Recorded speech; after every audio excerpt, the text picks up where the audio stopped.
Yeah. Please tell me that I can't, that I won't, that I fail, that I'll never make it out, yeah. Please tell me all the bad. Hey yo tout le monde, j'espère que ça va. Dans cette vidéo, je vais me fabriquer un petit châssis support moteur. Je suis en train de préparer ce moteur là et tu vois, je suis en train de bosser sur un pneu. C'est pas du boulot. Du coup, pour faire ce petit châssis support moteur, tu te doutes, il me faut un peu de ferraille. J'ai sorti la scie. Il me faut une disqueuse, il me faut un poste à souder, air comprimé, il me faut une pointe à... Enfin bref, tu vas découvrir tout ce qu'il me faut au fur et à mesure de la vidéo. Donc c'est parti. La première chose que je vais faire, c'est que je vais fabriquer un cadre qui va venir me servir de base pour mon support moteur. Mon cadre, je veux qu'il passe par là-dedans.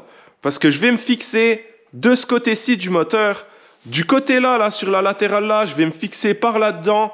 Et de l'autre côté du moteur, je vais me fixer ici, ici et ici. Donc, vu que je veux que mon cadre il passe par là, je suis venu mesurer mon moteur. Mon moteur, il fait 393, j'arrondis à 395, je ne suis pas au millimètre sur un truc comme ça. Et ce que je vais faire, en fait, c'est que je vais rajouter un diamètre de tube. Mon tube, là, le gros tube, il fait 39 de diamètre. Je vais arrondir à 40 parce que je ne suis pas au millimètre sur ce truc-là. Et en rajoutant un diamètre de tube, en fait, je pourrais avoir l'axe du tube aligné avec cette surface-là et de l'autre côté aligné avec cette surface-là. Et comme ça, je pourrais le décaler un peu plus ou moins en fonction de ce que j'aurais besoin sans qu'il soit trop grand. Je vais faire pareil avec les côtés du cadre. L'arrière de mon moteur, là, je l'ai mesuré à environ 350 mm de large. Je rajoute un diamètre de tube, j'arrive à 390 et comme ça, je suis à peu près sûr que j'aurai mes axes de tube en face de mes deux points de fixation. Moi, ce que je veux faire en fait pour mon cadre principal là, c'est que dans les angles, je vais faire des coupes à 45 sur mon tube. Et ce que je vais faire, c'est que pour me faciliter la vie et améliorer un peu la précision du montage, je vais me tracer un axe en fait tout le long du tube. Et après, que ce soit pour la découpe comme pour le montage, j'aurai toujours cet axe de référence pour positionner les tubes. Tu peux te foutre de la gueule de mes gants là, mais le coup de la lime pneumatique, ça m'a foutu un de ces coups de froid dans les mains, mon gars. Je vais te donner une petite astuce si jamais tu veux couper des tubes en angle chez toi, genre avec une disqueuse. Moi, dans mon cas, en fait, j'ai cette petite scie qui me facilite grandement la vie quand je veux faire ce genre d'opération. J'ai juste à mettre l'axe de mon tube à la hauteur nécessaire. Je mets la scie à 45 et je coupe. Mais si tu n'as pas une scie comme ça chez toi, tu peux être un peu en galère pour le faire simplement avec une disqueuse.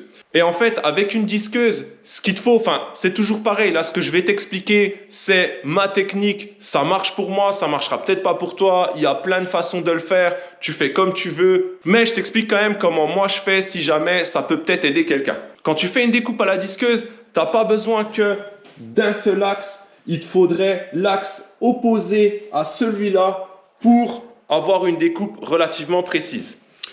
Pour trouver l'axe opposé en fait à celui que tu as déjà tracé, c'est assez simple, il faut faire appel à tes cours de collège. Tu multiplies le diamètre du tube par pi. Le résultat va te donner en fait la circonférence complète du tube.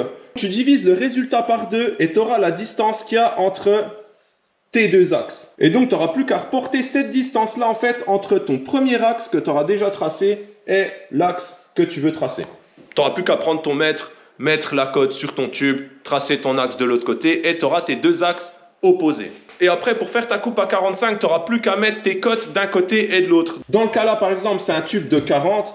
Ici, tu es à 0. Et bien, pour une coupe à 45, de l'autre côté, tu seras à 40. Ça, c'est assez logique. J'espère que tu as compris ce que je viens d'essayer d'expliquer. Moi, je pense que j'aurais pas compris grand-chose, mais ça m'aurait mis sur une voie. Ça peut paraître logique, mais pour les mecs un peu teubés comme moi, franchement, c'est le genre de tips que j'aurais aimé avoir il y a, 10 ou 15 ans quand j'ai commencé à bricoler. Donc, vas-y, moi, j'ai toujours mes petits gants parce que j'ai toujours froid aux mains. J'ai mon tube qui est prêt, ma scie qui est réglée, je lance la découpe.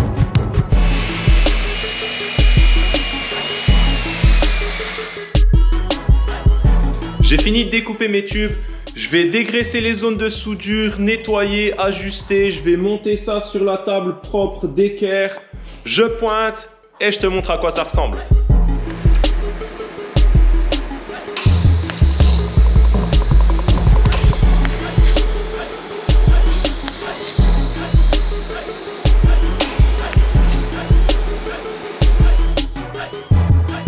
J'ai fini mon cadre, je ne l'ai pas soudé au complet, je souderai tout d'un bloc à la fin. Là, je veux le présenter sous le moteur. Donc, je vais prendre la grue d'atelier ou bic ou chèvre. J'ai déjà entendu tous les noms pour cet outil-là. Je lève le moteur, je présente le cadre sous le moteur et je commence à fabriquer les pattes qui vont fixer le moteur au cadre. Allez, action! Bon, ça se présente pas trop mal. Là, ce que je vais faire, c'est que je vais découper et percer 2 morceaux de fer plat, un pour venir mettre ici et l'autre pour venir mettre ici, fixé avec ce trou de vis qui est là. Et après ça, en fait, je vais venir découper des petits morceaux de tubes qui vont partir de la base ici jusqu'aux petits morceaux de ferraille que j'aurai découpés de chaque côté. Donc ouais, c'est parti, je découpe, j'ajuste, je pointe et je te montre à quoi ça ressemble.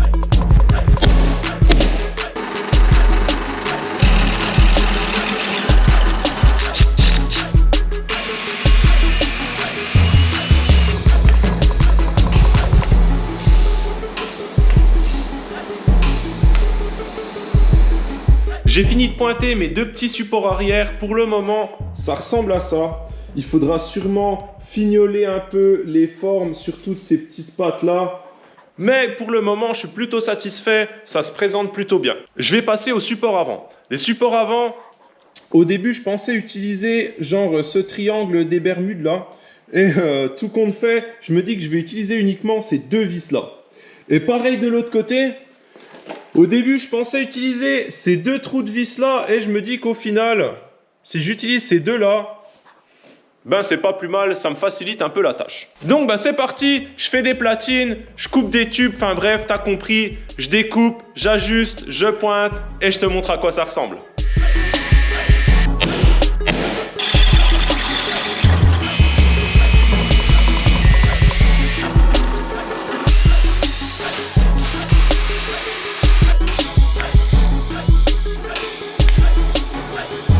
Bon, je m'arrête 5 minutes, je te montre où j'en suis et je t'explique vite fait mon idée. En sachant qu'il y a 1000 manières différentes de faire ça. Je pense pas qu'il y en ait de bonnes ou de mauvaises. D'ailleurs, je pense que tu n'aurais pas fait comme ça. Et tu sais quoi, si tu n'aurais pas fait comme ça, mets-moi comment tu aurais fait dans les commentaires. Ça peut me donner des idées à l'avenir. Donc, mon support, il est comme ça. Et moi, en fait, j'ai dans l'idée de garder les 2 supports avant là démontables. Pourquoi je veux les garder démontables? Parce que comme ça, je me dis que je lève le moteur. Je viens mettre le support sur mes 2 vis arrière là et seulement après, je viens mettre mes supports avant. Je suis sûr de jamais être coincé pour glisser le moteur dans le support parce qu'en vrai, tu vois par exemple le carter, je sais pas si on va bien voir à la caméra mais tu vois il dépasse un peu. De l'autre côté, c'est pareil. Enfin, au moins en fait en gardant mes 2 morceaux avant démontables, je suis sûr de toujours pouvoir le mettre et l'enlever. Donc, ce que j'ai fait, en fait, je suis venu faire une petite platine avec 2 écrous soudés dessus. J'ai fait les 2 trous là sur le cadre. Et en fait, ça va venir se glisser comme ça. Après, j'ai fait cette petite platine-là. Cette petite platine-là, je vais venir souder mon tube dessus. Et après, en fait, cet ensemble-là, il va venir comme ça. Et là, j'ai plus qu'à faire mon bout de tube qui va de la platine qui est sur le moteur au tube là au-dessus. Je sais pas si c'est hyper compréhensible ce que je viens de t'expliquer, mais dans tous les cas, je vais le faire et je vais te montrer à quoi ça ressemble. Donc, t'attends 2 petites minutes et tu vois le résultat. Allez, c'est parti!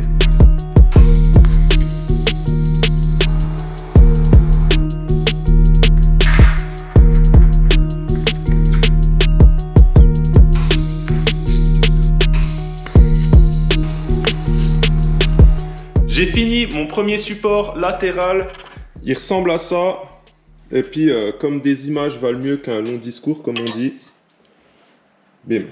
Il faudra encore fignoler les platines, que ce soit un peu plus beau. Mais dans l'idée, c'est ça. Et tu as vu aussi que c'était juste pointé, c'était pas soudé. Je souderai tout d'un coup à la fin. Donc là, je vais passer de l'autre côté du bloc. Je vais faire le support latéral gauche. Donc tu connais... Je découpe, j'ajuste, je pointe, je te montre à quoi ça ressemble. Allez, action!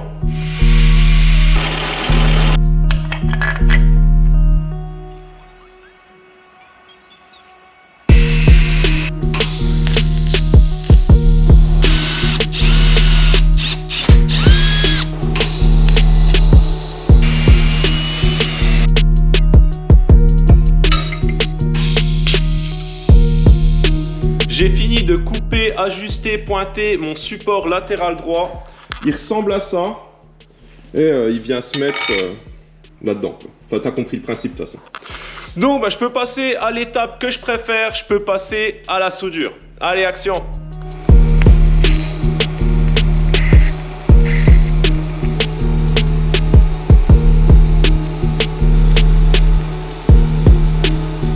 J'ai fini de tout souder, j'ai même fignolé un peu les pattes de fixation, tu vois, j'ai arrondi un peu les angles, etc. Je suis pas super fier de mes cordons de soudure. Je sais pas si on va bien voir à la caméra, mais c'est pas génial. Mais bon, j'ai pas blanchi les zones de soudure, j'ai pratiquement rien nettoyé. En plus de ça, c'est un truc qui va traîner dans mon garage et va sûrement falloir le peindre un jour ou l'autre. Donc, on s'en fout. Du coup, il reste plus qu'à l'essayer, il reste plus qu'à le monter. Allez, c'est parti. Bon là, les deux supports là, en les soudant, ils se sont écartés à mort, ce qui était prévisible. Regarde, si j'aligne celui-là, là il est aligné, là celui-là il est un demi-axe à côté, tu vois. Donc, coup de serre-joint là-dessus pour les redresser. À l'ancienne, rien à foutre. J'aurais dû souder un tube là pour garder l'écartement comme un con. J'y ai pas pensé.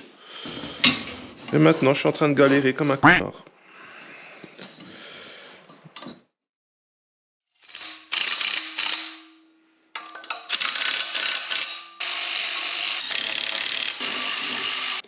Bon, voilà. Moi, je suis plutôt content du résultat. Bon, à part le petit problème que j'ai eu là d'écartement entre ces deux tubes.